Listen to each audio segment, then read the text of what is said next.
Hello বন্ধুরা, দেখো লক্ষ্মীনারায়ণের মানে রং করা হচ্ছে। রং বলতে পরিষ্কার করা হচ্ছে। তারপরে মা দুর্গা, গোপাল, এই দেখো গোপাল, ছোট্ট গোপাল সবাই, তারপরে এদিকে লক্ষ্মীনারায়ণ, সব কিছুই আজকে সব মানে ইয়ে করা, মেজে ঘষে পরিষ্কার করা হচ্ছে। তো ওদের এখনও বস্ত্র পরানো হয়নি, আরও কিছুটা পরিষ্কার করতে বাকি আছে। যেটুকু বাকি আছে সেটুকু কাল সকালবেলায় হবে। সেই জন্য এখন এই রকম অবস্থায় রেখে দিয়েছে।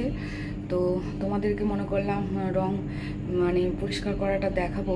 তো আমার খেয়ালই ছিল না তখন আমি ভিডিও করব বলে, আমি টিভি দেখতে ব্যস্ত ছিলাম।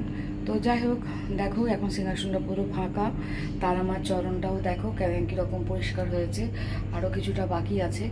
তারপরে তো ধরো আঁকা হবে সব কিছু, চোখ টোক সব কিছু, মাকে সবকে লক্ষ্মীনারায়ণকে শাড়ি পরানো হবে, তারপরে কাপড় পরানো হবে, তারপরে চোখ আঁকা হবে গোপালের, লক্ষ্মীনারায়ণের সবার চোখ আঁকা আছে অবশ্য, ওর উপরে আবার সুন্দর করে দেবে, আবার ফোঁটা সাজানো হবে।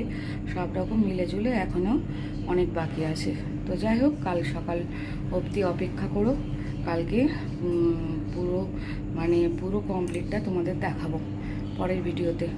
তো চলো, tata, bye bye, good night.